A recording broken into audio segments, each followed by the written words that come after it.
भारतवर्ष में एक प्रतापी और दानी राजा राज्य करता था। वह नित्य गरीबों और ब्राह्मणों की सहायता करता था और यह बात उसकी रानी को अच्छी नहीं लगती थी। वह ना ही गरीबों को दान देती थी और ना ही भगवान का पूजन करती थी और राजा को भी वो ये सब करने के लिए मना करती थी। एक दिन राजा शिकार खेलने वन को गए हुए थे तो रानी महल में अकेली थी। उसी समय बृहस्पति देव साधु वेश में राजा के महल में भिक्षा के लिए गए। भिक्षा मांगी उन्होंने जब रानी से तो रानी ने भिक्षा देने के लिए मना कर दिया और कहा, हे साधु महाराज, मैं तो इस दान पुण्य से तंग आ गई हूँ। मेरे पति सारा धन लुटाते रहते हैं। मेरी इच्छा है कि हमारा धन नष्ट हो जाए, फिर ना रहेगा बांस और ना बजेगी बांसुरी। साधु महाराज ने कहा कि हे देवी, तुम तो बड़ी विचित्र हो। धन और संतान तो सभी चाहते हैं, पुत्र और लक्ष्मी तो पापी के घर भी होनी चाहिए। यदि तुम्हारे पास अधिक धन है तो तुम भूखों को भोजन दो, प्यासों के लिए प्याऊ लगवाओ, मुसाफिरों के लिए धर्मशालाएं खुलवाओ। जो निर्धन अपनी कुंवारी कन्याओं का विवाह नहीं कर सकते हैं, उनका विवाह कराओ। ऐसे और भी काम हैं जिनके करने से तुम में यश और लोक परलोक में तुम्हारा नाम फैलेगा। परंतु रानी पे उपदेश का कोई प्रभाव नहीं पड़ा। वह बोली, महाराज, आप मुझे कुछ न समझाएं। मैं ऐसा धन नहीं चाहती हूँ जिसको मैं हर जगह बांटती फिरूं और जिसको रखने में भी मुझे समस्या हो। साधु ने उत्तर दिया, ठीक है, यदि तुम्हारी ऐसी इच्छा है तो तथास्तु। तुम ऐसा करो कि बृहस्पतिवार को घर लीपकर पीली मिट्टी से अपना सर धो, स्नान करो, भट्टी चढ़ा के कपड़े धो। ऐसा करने से तुम्हारा सारा धन नष्ट हो जाएगा। यह कहकर साधु महाराज जी आलोप हो गए वहां से। साधु के अनुसार कई बातों को पूरा करते हुए रानी को केवल 3 ही बृहस्पतिवार बीते थे कि उसकी संपत्ति नष्ट हो गई। भोजन के लिए राजा का परिवार तरसने लग गया। तब एक दिन राजा ने रानी से बोला कि हे रानी, तुम यहीं पे रहो, मैं दूसरे देश को जाता हूँ, क्योंकि यहाँ पे सभी लोग मुझे जानते हैं, इसलिए मैं कोई छोटा काम यहाँ नहीं कर सकता। ऐसा कह के राजा परदेश चले गए। वहां पे वे जंगल से लकड़ी काट के लाते और शहर में बेचते। इस तरह वे अपना जीवन व्यतीत करने लग गए। इधर राजा के परदेश जाते ही रानी और दासी दुखी रहने लग गए। एक बार जब रानी और दासी को 7 दिन तक बिना भोजन के रहना पड़ा तो रानी ने अपनी दासी से कहा, हे दासी, पास ही में नगर में मेरी बहन रहती है, वो बड़ी धनवान है। तू उसके पास जा और कुछ लेके आ, ताकि थोड़ा सा तो गुजर बसर होए हमारा। दासी रानी की बहन के पास गई। उस दिन गुरुवार था। रानी की बहन उस समय बृहस्पतिवार की कथा को सुन रही थी। दासी ने रानी की बहन को अपनी रानी का संदेश दिया, लेकिन रानी की बहन ने कोई उत्तर नहीं दिया। तब दासी को रानी की बहन का जब उत्तर नहीं मिला तो वह बहुत दुखी हुई और उसको क्रोध भी आया। दासी ने वापस आके रानी को सारी बात बता दी और यह सुन के रानी अपने भाग्य को कोसने लगी। उधर रानी की बहन ने सोचा कि मेरी बहन की दासी आई थी, परंतु मैं उस समय कुछ भी नहीं बोली तो वह दुखी हो गई होगी। कथा सुन के और पूजन समाप्त करके वह अपनी बहन के घर गई और कहने लगी कि हे बहन, मैं बृहस्पतिवार का व्रत कर रही थी। तुम्हारी दासी मेरे घर आई थी, परंतु जब तक कथा होती है तब तक ना तो उठते हैं ना ही बोलते हैं, इसलिए मैंने नहीं बोला। कहो दासी, क्यों गई थी? रानी बोली, बहन, तुमसे क्या छुपाऊं, हमारे घर में खाने तक को अनाज नहीं था। ऐसा कहते कहते रानी की आंखें भर आईं। उसने दासी समेत पिछले 7 दिनों तक भूखे रहने की बात बोली। अपनी बहन को जब उसने सब कुछ विस्तार पूर्वक बता दिया तो रानी की बहन बोली, देखो बहन, भगवान बृहस्पति देव सबकी मनोकामनाओं को पूर्ण करते हैं। देखो, शायद तुम्हारे घर में अनाज रखा हो।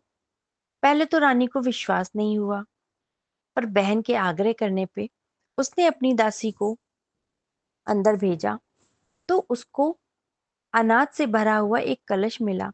यह देख के दासी बड़ी हैरान हुई। दासी रानी से कहने लगी कि हे रानी, जब हमको भोजन नहीं मिलता है हम भी तब भी तो हम व्रत करते हैं, इसीलिए क्यों ना इनसे व्रत और कथा की विधि पूछ ले, ताकि हम भी वह व्रत कर सकें।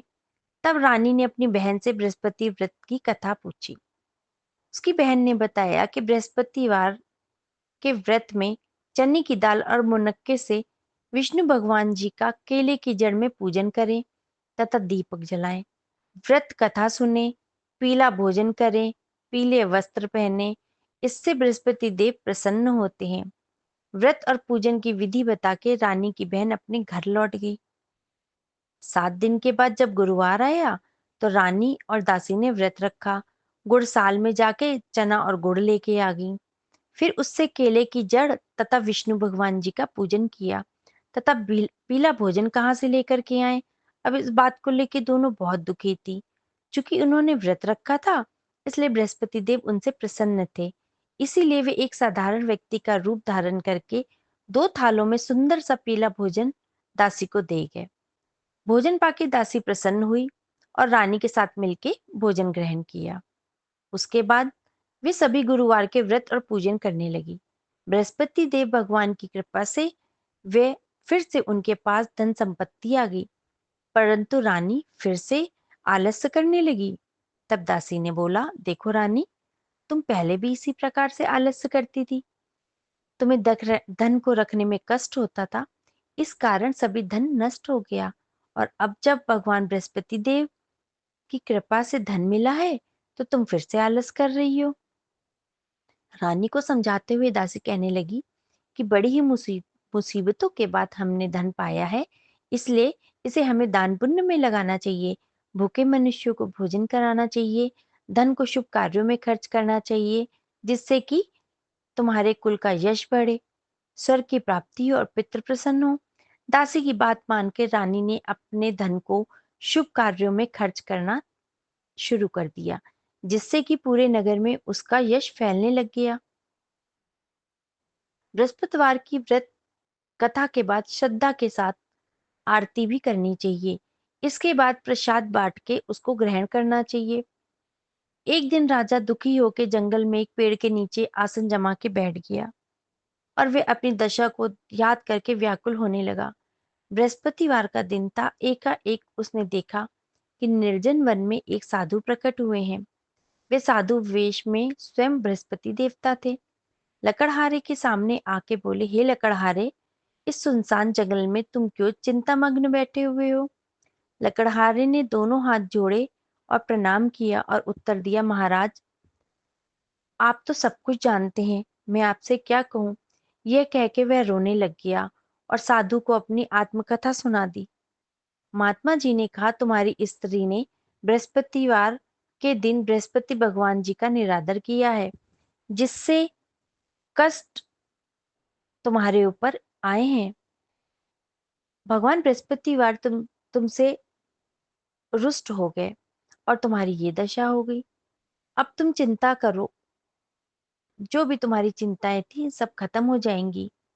मेरे कहने पे चलो तो तुम्हारे सब कष्ट भी दूर हो जाएंगे और भगवान पहले से भी अधिक संपत्ति भी देंगे। तुम बृहस्पतिवार के दिन कथा किया करो। 2 पैसे के चने और मुनक्के लेके बनाओ। शुद्ध जल से लोटे में शक्कर मिला के अमृत तैयार करो। कथा के पश्चात अपने परिवार और सुनने वालों में अमृत प्रसाद को बांटो और उसको खुद भी ग्रहण करो। ऐसा करने से भगवान तुम्हारी सारी मनोकामनाएं पूर्ण करेंगे। साधु के ऐसे वचन सुन के लकड़हारा बोला, हे प्रभु, मुझे लकड़ी बेच के इतना तो धन प्राप्त नहीं होता जिससे कि मैं भोजन के बाद कुछ पैसे बचा पाऊं। मैंने रात्रि में अपनी स्त्री को व्याकुल देखा था। मेरे पास कुछ भी नहीं जिससे कि मैं उसकी खबर मंगा सकूं। साधु ने कहा, हे लकड़हारे, तुम किसी बात की चिंता मत करो। बृहस्पति के दिन तुम रोजाना की तरह लकड़ियां लेके शहर को जाओ। तुमको रोज से दुगना धन प्राप्त होगा, जिससे तुम भली भांति भोजन कर लोगे और बृहस्पति देव की पूजा का सामान भी आ जाएगा। इतना कह के साधु अंतर्ध्यान हो गए। धीरे धीरे समय व्यतीत होने पर फिर वही बृहस्पतिवार का दिन आ गया। लकड़हारा जंगल से लकड़ी काट के शहर में बेचने गया। उसे उस दिन पहले से अधिक धन मिला। राजा ने चने और गुड़ आदि ला करके गुरुवार का व्रत किया।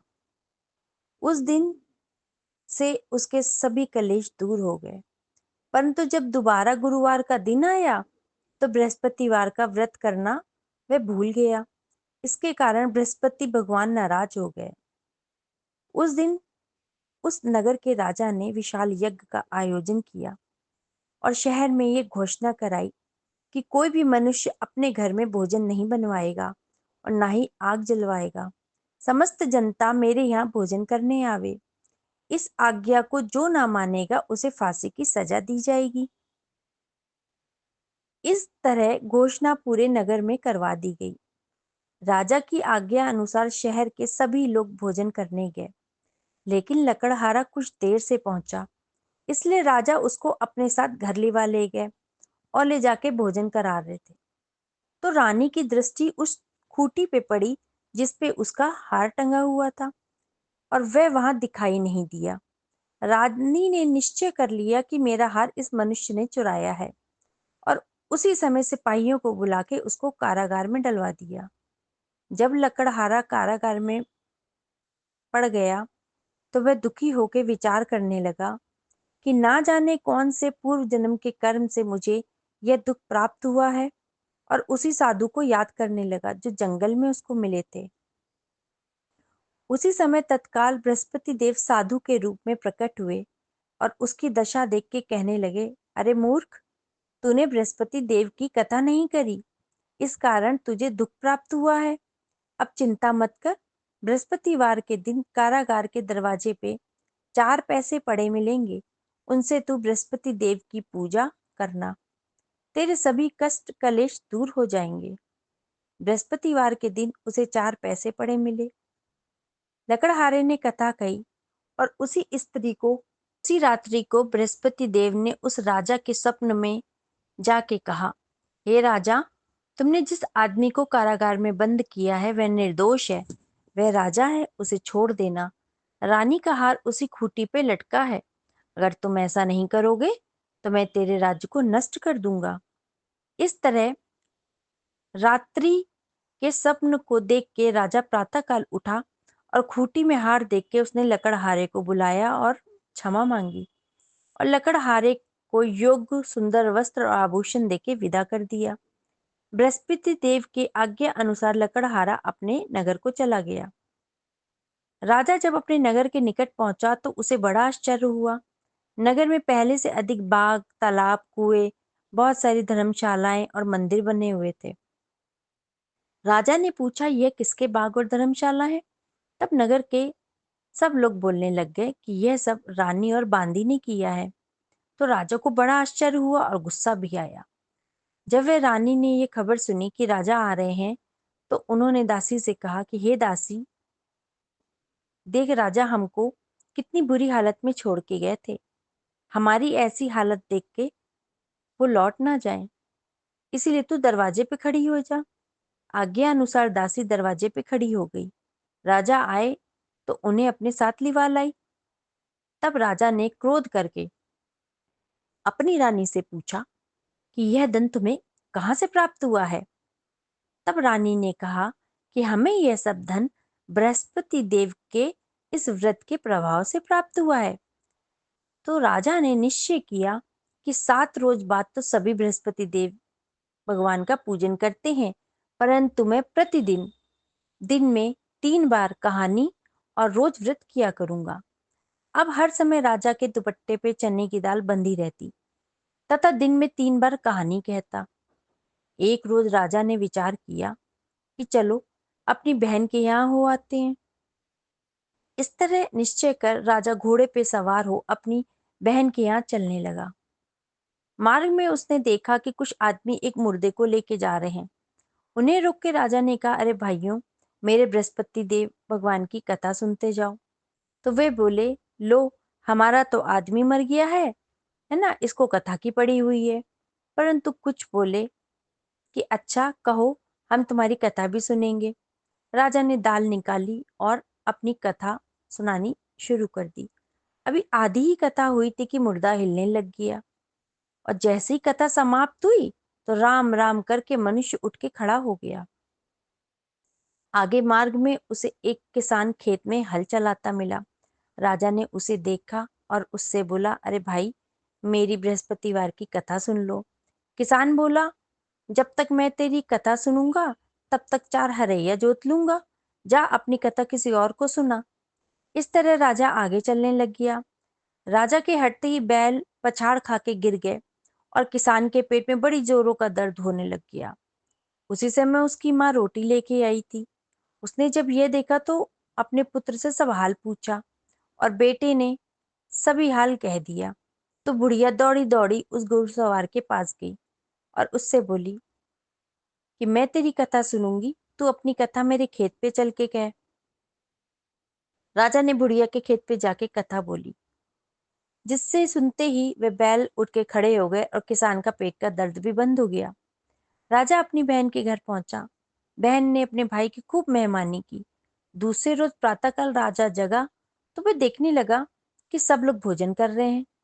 राजा ने अपनी बहन से कहा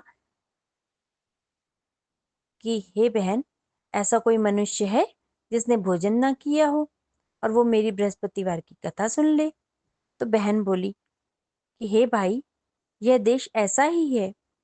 पहले यहाँ पे लोग भोजन करते हैं, बाद में अन्य काम करते हैं। फिर भी अगर कोई पड़ोस में होगा तो मैं देख के आती हूँ। वह ऐसा कह के देखने चली गई, परंतु उसे कोई ऐसा व्यक्ति नहीं मिला जिसने भोजन न किया हो। अतः वह एक कुम्हार के घर गई, जिसका लड़का बीमार था और उसे मालूम था कि यहाँ 3 रोज से किसी ने भोजन नहीं किया है।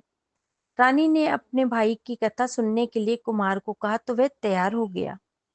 राजा ने जाके बृहस्पतिवार की कथा कही, जिसको सुनकर उसका लड़का ठीक हो गया। अब तो राजा की प्रशंसा चारों तरफ होने लग गई। एक रोज राजा ने अपनी बहन से कहा कि हे बहन, हम अपने घर को जाएंगे, तुम भी तैयार हो जाओ। राजा की बहन ने अपनी सास को बोला तो सास ने कहा, हाँ हाँ चली जाओ, परंतु अपने लड़कों को मत ले जाना, क्योंकि तेरे भाई की कोई औलाद नहीं है। बहन ने अपने भाई से कहा कि हे भैया, मैं तो चलूंगी पर कोई बालक नहीं जाएगा। तो राजा ने बोला कि जब कोई बालक ही नहीं जाएगा तब तुम भी क्या करोगी? बड़े दुखी मन के साथ राजा अपने नगर को लौट गया। राजा ने अपनी बहन से कहा कि हे रानी, हम निर्वंशी हैं, हमारा मुख देखने का धर्म नहीं है, अब कुछ भोजन आदि मुझे नहीं करना है। राजा बहुत ही उदास था। तो रानी बोली, हे प्रभु, बृहस्पति देव ने हमें सब कुछ दिया है, वे हमें औलाद भी जरूर देंगे। उसी रात को बृहस्पति देव ने राजा के स्वप्न में आके कहा, हे राजा, उठ, सभी सोच त्याग दे, तेरी रानी गर्भ से है। राजा की यह बात सुन के बड़ी खुशी हुई। 9वें महीने में उसके गर्भ से एक सुंदर पुत्र की प्राप्ति हुई। तब राजा बोला कि हे रानी, स्त्री बिना भोजन के रह सकती है, पर बिना कहे नहीं रह सकती। जब मेरी बहन आवे तब तुम उससे कुछ मत कहना। रानी ने सुनकर हाँ कह दिया। जब राजा की बहन ने यह शुभ समाचार सुना तो वह बहुत खुश हुई और बधाई लेके अपने भाई की यहाँ आई। तब रानी ने कहा, घोड़ा चढ़ के तो नहीं आई, गधा चढ़ी आई। तो राजा की बहन बोली, भाभी, मैं इस प्रकार ना कहती तो तुम्हें औलाद कैसे मिलती? बृहस्पति देव ऐसे ही हैं, जैसी जिसके मन में कामनाएं हैं सभी को पूर्ण करते हैं। जो सद्भावना पूर्वक बृहस्पतिवार का व्रत करता है एवं कथा पढ़ता है अथवा सुनता है और दूसरों को सुनाता है, बृहस्पति देव उसकी सभी मनोकामनाएं पूर्ण करते हैं। तो बोलिए बृहस्पति देव महाराज की जय, विष्णु भगवान की जय। जय बृहस्पति देवा, स्वामी जय बृहस्पति देवा, छिन छिन भोग लगाऊं, कदली फल मेवा। ओम जय बृहस्पति देवा, तुम पूरन परमात्मा, तुम अंतर्यामी, जगत पिता जगदीश्वर तुम सबके स्वामी। ओम जय बृहस्पति देवा। चरनामत निज निर्मल सब पातक हरता। सकल मनोरथ दायक कृपा करो भरता। ओम जय बृहस्पति देवा। तन मन धन अर्पण कर जो जन शरण पड़े। प्रभु प्रकट तब होकर आकर द्वार खड़े। ओम जय बृहस्पति देवा। दीन दयाल दयानिधि भक्तन हितकारी। पाप दोष सब हरता भव बंधन हारी। ओम जय बृहस्पति देवा। सकल मनोरथ दायक सब संशय हारो। विषय विकार मिटाओ संतन सुखकारी। ओम जय बृहस्पति देवा। जो कोई आरती तेरी प्रेम सहित गावे। ज्येष्ठानंद आनंद कर सो निश्चय पावे। ओम जय बृहस्पति देवा। सब बोलो विष्णु भगवान की जय। बृहस्पति देव भगवान की जय।